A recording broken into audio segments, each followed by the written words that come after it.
Good morning. How is everyone? It's another Monday. And next Monday, we're going to start a new stitch along, which is this one, the Under the Sea one. So what I thought I'd do, and normally what I do before every stitch along, is come on here and have a little chat, talk through all the materials, threads, pens, needles, everything. And then on Monday, you'll be all set up and ready to go. So I'm just going to get started and do that so we can do it all in one big long video. So the first thing to do, well, for me at least, is get all of my things together. So I've got some needles over here that we can talk about. I've got some different tools. I've got a bunch of different pens. So we're just going to go through them all one by one. I will do a little disclaimer though and say that the way that I do it isn't necessarily going to be the way that you do it or the way that you've seen other people do it. It's just going to be the way that I do it.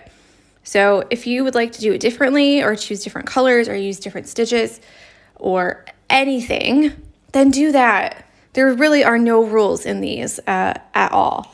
And I'm just showing you one way. The other thing I want to say is that everyone's is going to be different. So whether this is your first time stitching or your 150,000th time stitching, they're all going to look a little bit different. And I don't mean like quality. I mean, you're going to make different choices than other people are going to make. So please don't look at yours and go, oh, but mine looks so crap and hers looks so great. They're supposed to be different because they're all handmade. So as long as you're doing your best, then that's all you can do. And like, be proud of that, you know? Okay, so I'm just gonna hop in. The first thing that you need is either a 6-inch or an 8-inch hoop. This right here is for a bit later. This is 10. This one is 8. And this one here is 6. So you can see the difference and how much smaller the 6-inch hoop is to the 8-inch hoop. So I'm gonna use an 8-inch one so that you can see all the details a little bit better. It fits in like that. Just really quickly, I'll show you how the hoops work. So most hoops have 2 rings like this. You just untighten it and you pop them apart. You put your fabric in the middle. Let me see if I have any extra, because I got some fabric to paint on, but I didn't actually get fabric to put in there, so that's my fault.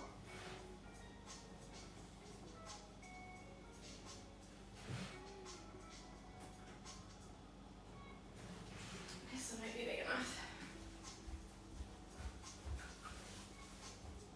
Just a scrap. So what you do is you take them apart, you put your fabric in, okay? Normally I try to do like 2 or 3 inches around the outside. And then you put your top hoop back on like that. And you're gonna tighten it up a little bit.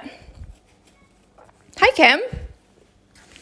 And then you're gonna go around the outside edge. And I normally put the hoop like against my body like this and pull it tight. And you're gonna go all the way around, all the way around. Pull it tight. Now this is a blue fabric. You can choose a blue fabric or you can do one of the techniques at the end of the video to make it a little bit different. 100% your choice. I'm okay, you know, it's meant to be really sunny all week. Kim said, hey, how's it going this morning? Yeah, it's meant to be really sunny all week, so I'm actually really excited about that. So after you go all the way around, you need to tighten it again and do it again. And what you're looking for is a drum-like sound when you tap it, when you tap the top. And sometimes your outer hoop will slip up and you just need to push it back down.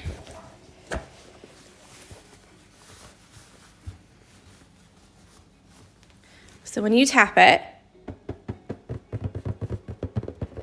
it should be nice and taut like that. Yeah. If at any time before you start stitching, you notice that there's like gaps in the fabric, meaning that it's like sagged down, you need to go back and tighten that up before you start stitching.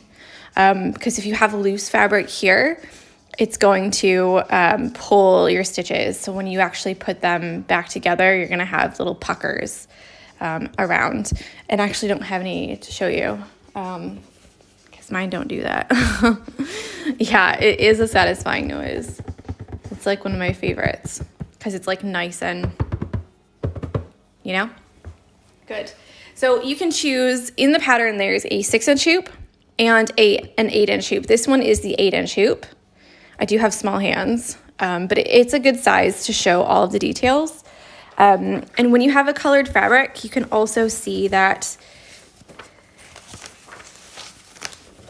you can still trace it by holding it up to a window. Well, I can see it. Maybe you can't see it. But the other thing that you can do, because we're gonna talk about tracing now. Hi, George. The other thing that you can do. Oh, do I not have a flashlight on this one? Huh. Well, anyways, the other thing that you can do is turn your flashlight on here, okay? And put it down like this. And then when you put it over top of it, it will illuminate. Okay, so let me show you or tell you a couple ways how to put the pattern on the fabric after you've got it done, okay? So I'm not gonna use this one because you can't see through it, but I will use the other one, the big one, that we're gonna paint on later. So the easiest way is to cut it out just around the circle and stick it right behind like this. Get it all lined up wherever you want it to go. Again, this one is a 10-inch hoop. That's why it's much bigger. And I just use some blue tack. Normally, I would put it right on the edge of the hoop and just a little bit on here, but since this one's really big, we're just gonna go like this. And then from there, yeah, you can just trace right on it. A couple people have said they do not have a printer and therefore they don't have access to, you know, being able to print everything out. It's mostly just the pattern, but to print it out. And the answer to that is that in your pattern, when you get it, you'll get it like this. You can zoom it in or out. So out will make it smaller, in will make it bigger. And you take your hoop and put it this way. Let's just make sure that it is all the way up. And if you put it in a dark room, you can actually trace it straight from there. So you can do it like that on your computer screen, or you can do it on your iPad. I did a lot of tracing on my computer screen when I first started doing these embroidery hoops, just because I wanted the same thing on multiple ones, and this was the easiest way. On your iPad, if you do the triple click on the bottom, it's the guided access, and that means that this right here won't be able to be moved. So when you first set it up, you do a circle around wherever you want the area to be frozen. So over here, I can still click because it's out of the circle. Do you see the gray, like the gray area? And then to finish it, you just, I don't know what my password is. There you go. You just push end or resume. It's up to you. So there's guided access. You can actually turn it on in your settings, in your iPad settings. So there's two ways. The third way, if you don't have one of these, a computer or a iPad,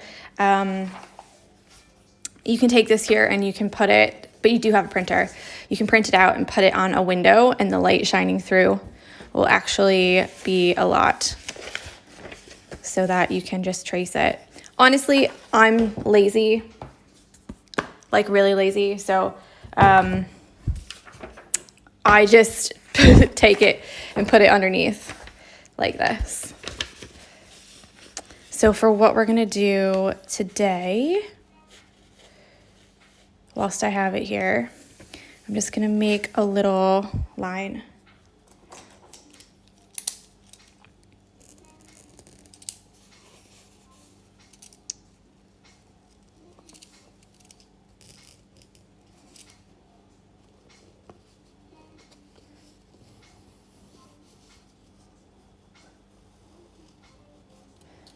Like that.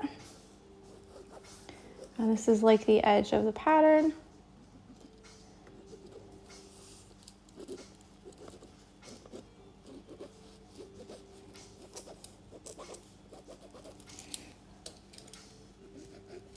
Okay. So this is for if you want to paint it later. So I'm going to show a couple different painting techniques after this. Okay, guys, I have it together, I promise, okay? I promise. So before I get started with showing you the different techniques, I just want to go through some of the tools. So what you just saw me draw on my fabric with is a Pilot heat erasable friction pen. Okay, they come in all different kinds of colors and they come in different kinds of thicknesses as well. So if you look on the side, I've got 5, 5, 7. These are the thicknesses of the point at the end. Yeah, whereas this one is much thinner. You can tell even just by looking at the points. And they'll make thinner or thicker lines. So just real quick, this one is 10. And this one is 5. So if you want to have more details, you can use a smaller one. And these erase with a hairdryer or an iron. So you just blast it with your hairdryer when you're done and all of the marks will go away.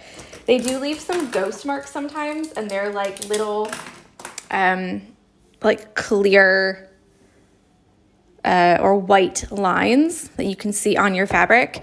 But I've noticed that if you just get them a little bit wet and then hair dry it again or let it dry naturally, then they will go away.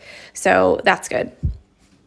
The other things you can use are just a regular pencil. Obviously you can't erase the pencil on the fabric. So you're gonna have to go over all of the lines, or you'll be able to see them through your stitching. You can buy the Pilot pens on Amazon, yeah. The other way is the disappearing ink pen. This is normally found in like the quilting section of craft shops. Mine's really old, like 5 years old. And what it is, it's just a purple pen and the marks disappear over time. So I don't really recommend this unless you're going to be able to stitch it all up like in one day. And I found out that the hard way when I was doing some drawings and designing and things. And I went back to stitch it like a couple days later and it was all gone. I was like, okay, this is fantastic. But yeah, but it is useful. The other one are these curing water erasable pens. I just found another one in my box. So they're good as well. They are just a regular, they're quite bright, but they're just a regular like marker and they come off with water. So if I were to get this here wet, then the lines would disappear. They're also good. I would say that because the lines are much thicker with these, sometimes the details get lost. I will say that when you go to take the marker off, so when we're all finished and you want to erase those lines, those bright blue lines, take it out of the hoop. So take your fabric and your finished piece out of the hoop and then gently wash it just with cold water. Warm water can sometimes make your threads bleed. Even the DMC ones, even the Anchor ones, even though they say that they're color fast, sometimes they still do. So just keep an eye out for that. Yeah, and then let it to dry naturally. So you really want to rinse it under cold water. Sometimes you will have almost like a tie-dye effect, and it's just that the ink hasn't actually gone out of all the fabric enough. So you might have to do it 2 or 3 times to really get that ink out of there. So for now, even though the Pilot heat erasable pens are a little bit controversial, some people really don't like them, they seem to work for me. And yeah, gosh, they're just my favorite so far. So there's the pens that you can use. Scissors and tools, just regular scissors. I got some embroidery scissors that they have a curved tip like that, so you can really get down there and cut them off, but you really don't need them. These are just regular scissors as well. I have a pair of tweezers that I really, really like and really recommend people getting for their embroidery kit. There's a hair on them. That's fantastic. But these are only embroidery tweezers. They go in my embroidery box, and I don't use them for anything else. They're just regular Revlon tweezers. They're great for if you make a mistake and you really want to take out all those tiny little threads, so you can really get in there and get them out. Other tools are like a needle minder. Some people really like these. They're just magnets like this. Yeah. And the back comes off, and then you put them on your project like that. They don't fall off, and it makes it so that your needle doesn't fall off either. But obviously, like, I live with Jessie, so I'm not gonna trust that because she's a little bit mischievous, she is. And then when you take them off, it's just the magnet. But they can be useful to put on your fabric. Okay, so needles. I use these ones the most. So this right here is for like 2 strands or 1 strand, and then this one right here is for 6. And you can see the difference in the thickness and the thickness of the shaft of the needle, and then also the eyes are a different size. A lot of people like the DMC 1 to 5 pack. I know this part's a bit boring. I'm really sorry. 1 to 5 pack, and it comes with, again, a bunch of different sizes of needles. I've taken out the biggest eye needles there, and I believe this one here is one. That's like the biggest one. A lot of people also like the Chanel needles, 18 to 22. They're pointy at the end, but they have a much bigger eye. But the shaft of the needle is also much bigger. So if you look at the one that I use and the one that they have there, I don't know, I can tell the difference, that this one's like thinner and that one's thicker. But again, it's all up to you and what you like. But those are like some good starting points.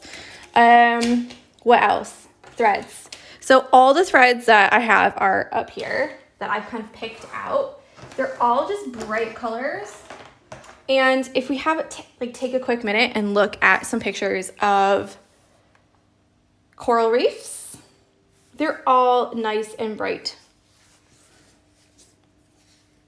So you really cannot go wrong with any colors that you pick. There's greens, there's oranges, there's yellows, there's blue, there's purple, there's all kinds of different colors.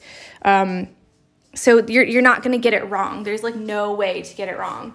And that's why there's no color suggestions on the pattern, because just choose whichever ones you like. Choose which ones that you love and that you know that you're going to enjoy in your home, you know? I tend to not put a lot of purple in my patterns, and I tend to stray away from like orange and yellow as well. But for this one, we're gonna use all of them. So I've just kind of pulled out some bright, fun colors, and we're just gonna pick from those every day. So you can follow along with me. I'm just moving them back because we're gonna do some painting now. We talk about fabric, and then we're gonna do some painting. Yeah, so just don't forget about colors. Literally just pick a couple bright ones. Start with like maybe 8 or 10. And we use a lot of them, again, in different designs in different places. So, like I said, you really can't go wrong. Okay, the last thing, and then we're going to do a bit of painting. So, I'm going to show you some different techniques. So this here is just a regular 100% cotton. This is a bit thinner than I would normally use. This was a sample that I bought in the last summer. So this probably won't be like my finished, like my final one, but it's just 100% cotton. It's got like a pretty close weave. You can also use like a linen blend, which is like what this is. And you can see that it's much more open. You can actually see my fingers underneath. But it has a more open weave to it. But it gives a nice texture when you close up the back. Yeah. So like this compared to a regular cotton is like that. And you can see that this one is like a tighter weave. And this one's more open and more natural looking. The only thing that you can pretty much stitch on anything. The only thing that you have to look out for is making sure that it has no stretch. So what happens is we stretch our hoops, our fabric onto these hoops. I'm sorry, Kim, this is so boring today. Kim says, love me a linen. I also love linen. It's so nice to stitch on. So what happens is we stretch our fabric onto these hoops. And when you stretch it, you want a fabric that has no stretch, because if you stretch a stretchy fabric, it's just going to get stretched out. And then when you take it out of the hoop, it goes back to how it was before, and all of your stitches are going to have little, like, they're not going to be tight onto the fabric. They're going to be like loops like that. So there's that. So just, if you can go to a shop, then give it a little, you know, it should make like that kind of sound. You know what I mean? And that's no stretch. You can also ask people if it has stretch or not. You could also just go into like your linen cupboard and look for a tablecloth, like a plain white tablecloth. You can look for a pillowcase. You can do a flat sheet, just like a white flat cotton sheet. I know a lot of people were going to like B&M or like Dunelm and getting just a plain white king size sheet, because it's a lot of fabric and you can get them for like super cheap. So there's always that place. What else? I'm trying to think about fabric. I've even used a shower curtain before, because you know how you get the plastic shower curtain that goes on the inside of the bath, and sometimes you can get decorative shower curtains that go on the outside that are cotton. I've even bought those that were on clearance and then cut those up and used those, just because I didn't have anything else. So there you go. There's lots of things that you can use for fabric. As always, if you have any questions at all, you can either put it in the box down here, or you can just DM me on Instagram. Yeah? Or Instagram's probably better, because emails seem to get a bit, you know, clogged up. But also, I can then share it on Instagram to other people, because other people might have the same question as you. And there's no stupid questions. So I don't want to hear you say, oh, I didn't want to ask because it's so dumb. No, ask the question. Okay, it's fine. I promise you. Okay, let's get to, oh, there's an airplane. Let's get to painting. So what I'm going to show you here, this is a 10-inch hoop. I've already marked out the 8 inches. This up here is going to be blue. This down here is going to be like a sandy color, like beige, brown, light brown. But first we're going to do a couple different painting techniques, and I'm going to show you what you can do. So the first thing that I have is just a piece of fabric that's wet. Okay, and you'll see in just a minute why it's wet. This one here, dry. Let's get some paint. This is just plain watercolor paint. And this is the first technique. So I've got just a pot of water here. Let me just find a paintbrush, because I used the other one on something else. So that's good. So this is just a way that you can color your fabric if you want to color your fabric and you only have white fabric. So what I've done is this here is just a plain white fabric. I've put the plastic behind it so it doesn't get on the table, and then I can easily move it away.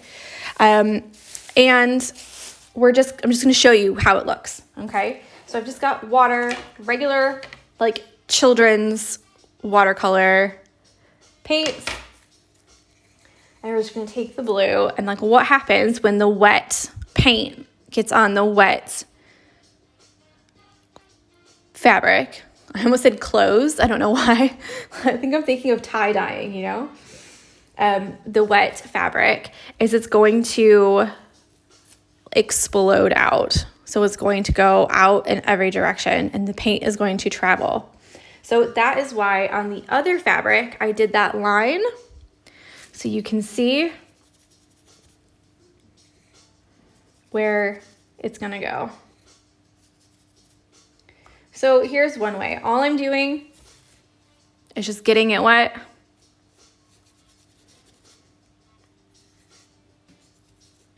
You can add more water to make it almost like a tie-dye effect. Yeah, because that's essentially what we are doing. It will continue to like spread. Let's see what this is, this color. So this is a different color of blue.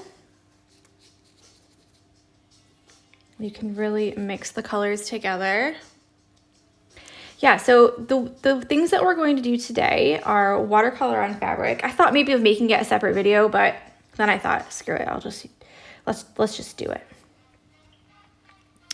So we're gonna do watercolor. I'm gonna show you some acrylic paint in case people don't have watercolor at home. And I'm gonna show you some markers. So you can do the exact same thing of this, but you use markers. And I'll show you that in just a minute. And then obviously you can mix the colors together. And it gives that, yeah, like almost like a tie-dye effect.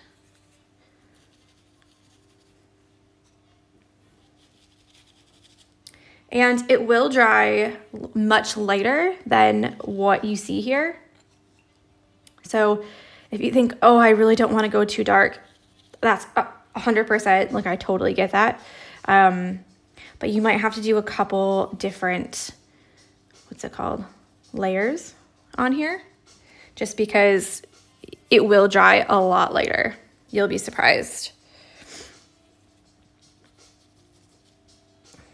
So there's one way. You can leave a lot of like little white spots around if you don't want it to be like 100% saturated.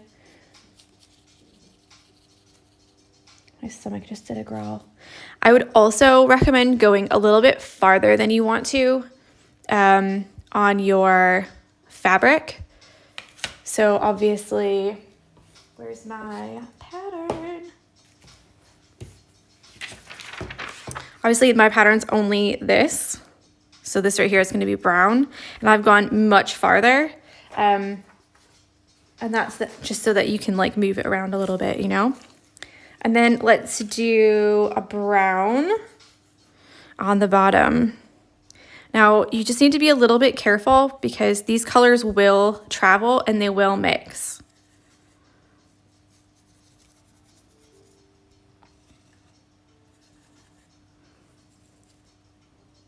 I feel like I'm teaching my kids again.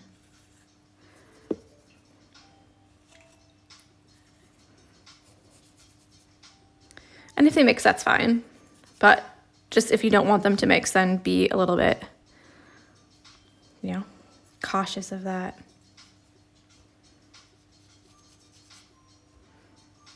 If it's too dark in any spots, you can always make it a little bit lighter. Okay. So this is wet on wet. That's what the technique is called. So you have wet paint and you have wet fabric. And it gives a nice little like tie-dye look to it. You can go back and like fuss around with it, you know, make it a little bit darker, lighter in spots. Making it lighter, you just add more water. It will dilute it. Spread it around a bit. So there is the, I feel like this is, I need more on the bottom, don't I? Yeah, maybe that's all right. And I just nudged it, so I'm sorry.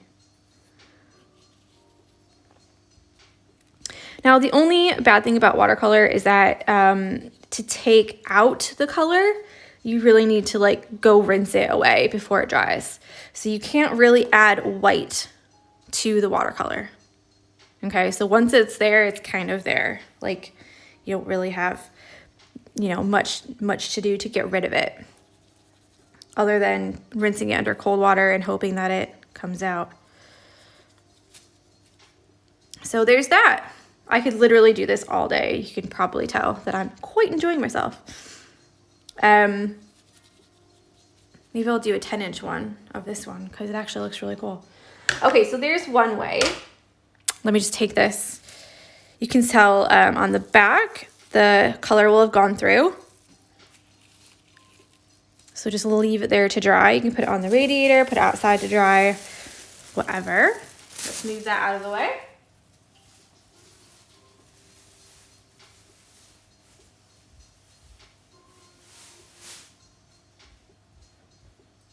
Now I also have another hoop, okay? And this is a dry fabric. So it's just regular white dry fabric. But I'm gonna show you what happens when you put the watercolor on dry fabric.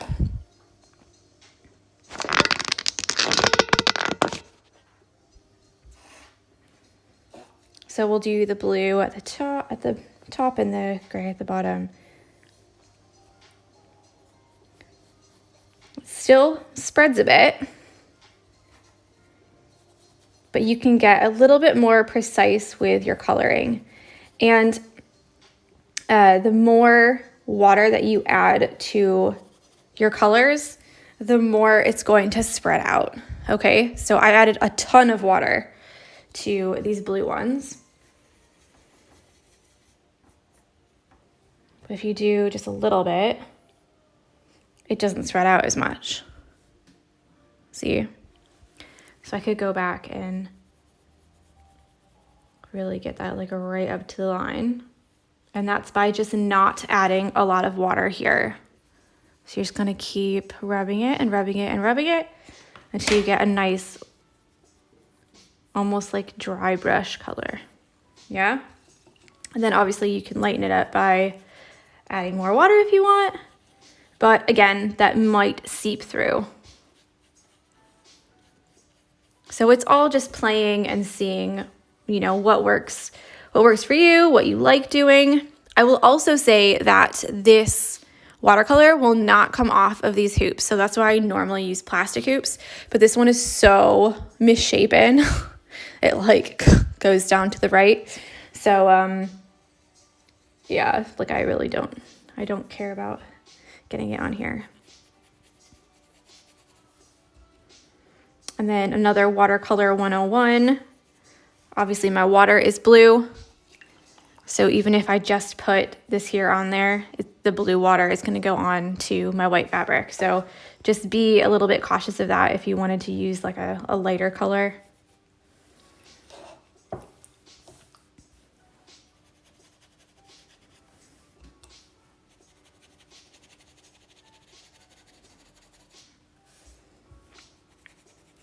And the other thing is, the more that you agitate this fabric, the more that it will pill.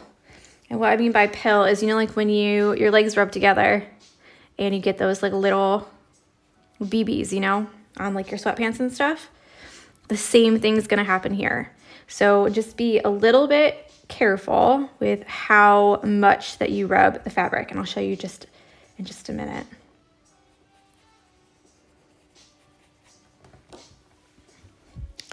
So you see on the top here, oops, It almost looks like scuffy. So that will be the pilling of the fabric there. And obviously when you go back and stitch on this, hopefully it will still be soft fabric because it is watercolor. Okay, so there's one little hoop. The other way is using, let me just put this away real quick, is using some markers. So actually I found that my niece has all my markers because I left them at her house when the lockdown started. But what you do is you take the markers, so I've just got 2, and you put them in a container of water. I can't like bend it to show you, but you put it in a container of water and you can see that it's turned the water blue. And then you use this water to paint on your fabric. So it works best with those like Crayola washable markers. But you can use any kind of markers, and actually you don't have to get new ones. Just use like the old crummy ones. Like if you've got kids and they're like using them and you think, oh, these are just about dead and they barely work anymore. Those ones are great. Save them and then put all the blues together, all the reds, yellow, whatever, and put them in a little jar. And then you can use that water to then paint with. So I've only done this, like made this one here, like 30 minutes ago. So it's not going to be very dark. But it is a little bit blue. You totally cannot see it there, but it is a little bit blue. So it will work. You just have to leave it for much longer than I did, obviously. So I've got a brown one and a blue one. So those are there if I want to use those for my next one. And then the very, very last way is to mix acrylic paint with water.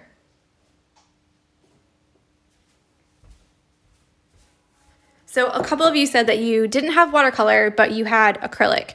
So this will be the next little thing. So what we need to do is we're going to mix a brown so that we can put our colors together.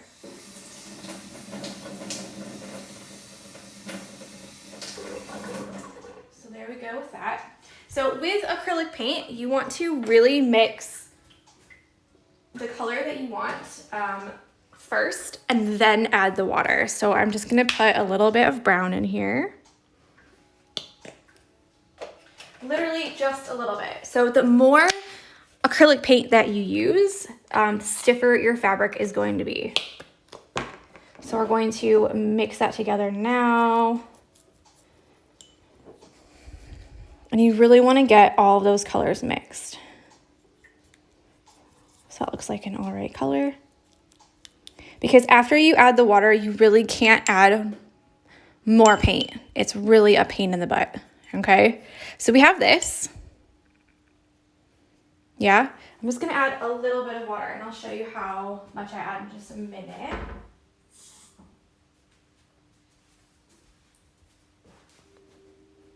Like this. And you're just gonna mix that around.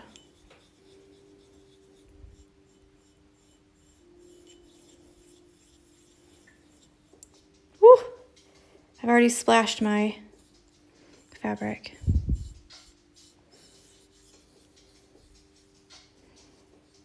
You'll see it in a minute. Okay, and then I'm gonna add a little bit more water even.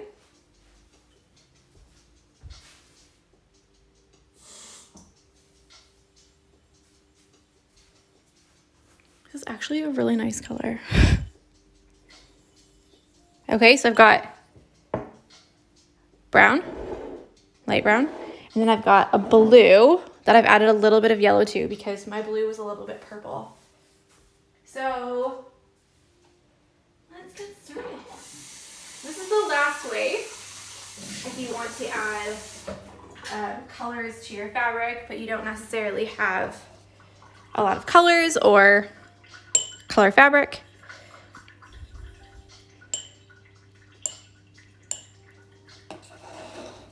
So here we go. So I've already gone through all the different kinds. So when it goes onto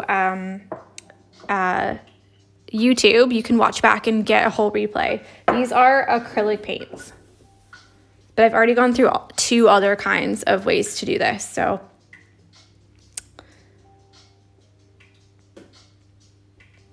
okay, that's probably okay. So what we're gonna do is do the wet on dry and see how that goes and what it looks like. You can see there.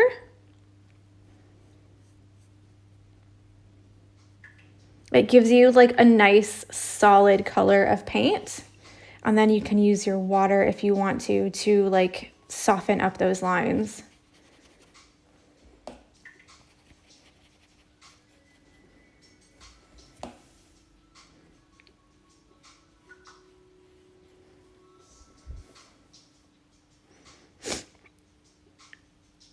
And then with this one, I'll probably end up using the watercolor paint as well, because this is all one color, isn't it? I quite like that, like deep, like the depth of color that you can get with the other way. And again, because there is water in it, it will run. So let's just put a bit.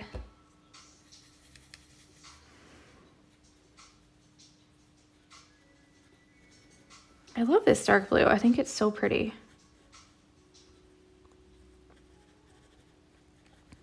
So this is mixing the watercolor and acrylic together.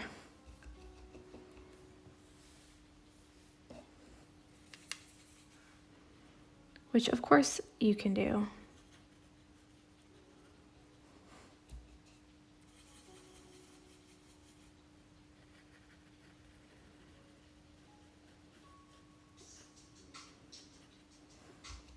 And notice that the other just plain watercolor, you could really see the fabric through it still, whereas this one, it's pretty solid color. So the acrylic paint will definitely give you that more like solid color feel.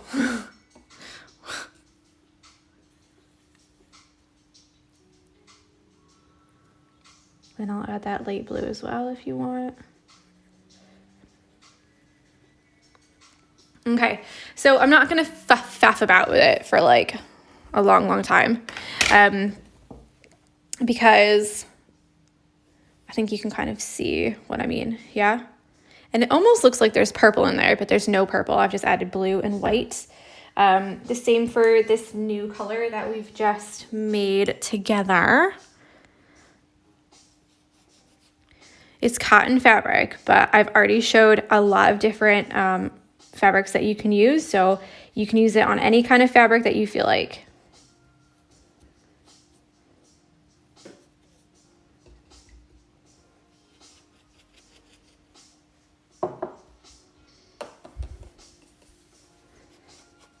Yeah, you can do this technique on any of them. It will work on linen as well, but it will just give like a more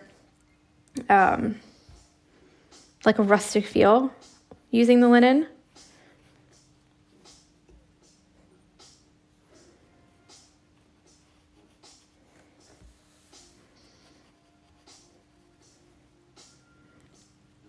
Normally I don't mind the questions, but I've only got like 10 minutes left until Instagram cuts me off, because you can only go for so long on here.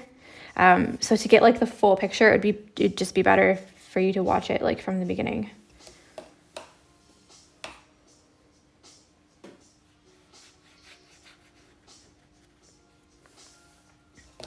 Okay, and then obviously you can go back with other colors, other watercolors if you wanted to, if you didn't want to have that like severe color, like all one color plain. Yeah.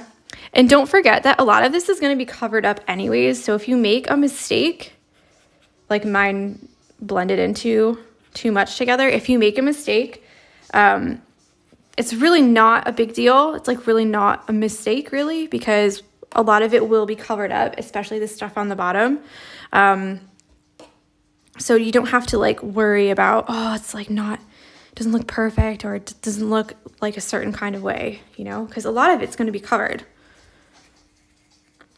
I'm making the biggest mess over here.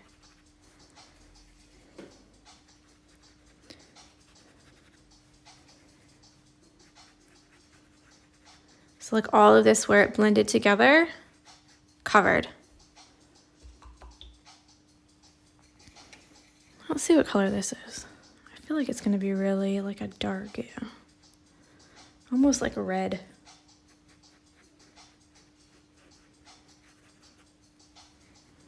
It's quite fun though. So there's kind of the rundown. I have got like 8 minutes left. So if you guys have any questions, feel free to ask them, or you can send me an Instagram message. And again, happy to answer any questions that you've got. If you are going to do this painting thing, again, this was with acrylic. We've used watercolors, we've used markers. If you do want to do that, then make sure that you either paint it not in a hoop, like I did before, or use a hoop that you don't mind if it gets color on it, because the color will spread. Like, just being real. You can even see as I got close to the edge, and I only went to there, mind you. Okay, oh, let's do it in the video. I only went to there with my first color, and it's still spread out all over. So make sure you either do it in a hoop that you don't want to keep, or you do it in one of these plastic hoops so that you don't ruin like your final hoop for your final piece. Yeah. So I've made a huge mess. But I hope that that gives you a bit of an idea. You cannot go wrong with these. You cannot make a mistake. Like I said earlier, a lot of this is going to be covered. A lot of this area is going to be covered. So if you really hate it in the end, you can try and wash it out with cold water, or you can just stitch over it and it should be fine. Like I said, these acrylics that we made, even with the water, they will be more difficult to stitch over, because essentially all of these open pieces of fabric here that are open and easy for your needle to go through, you're closing them up with the fabric or with the paint. So even with watercolor, they'll be a little bit more difficult. With acrylic paint, they will definitely be more difficult. So just keep that in mind. I hope it doesn't deter you, because I think these could look really cool. But yeah, I think that's it for me, guys. This is a 10-inch hoop, and I'm only going to stitch in a 8-inch hoop. So a lot of this here will be covered if I choose this one. So yeah. I hope you've enjoyed this, as I've just like rambled for an entire hour. There is a lot of information, so I am sorry if it was a bit too much, and a bit boring as well, especially if you've already done this before. But some people have never done it before, ever. So I feel like it's better to like say it all, you know? So if you have any questions, DM me. If you decide to do any of these painting techniques or use the markers, again, I let the markers sit for like a couple days. Or do the watercolors, please tag me in your stories and let me know. I would love to see it. And I'll be reposting throughout the week. So enjoy your day. Hopefully it'll be nice. And I'll talk with you later. All right. Bye.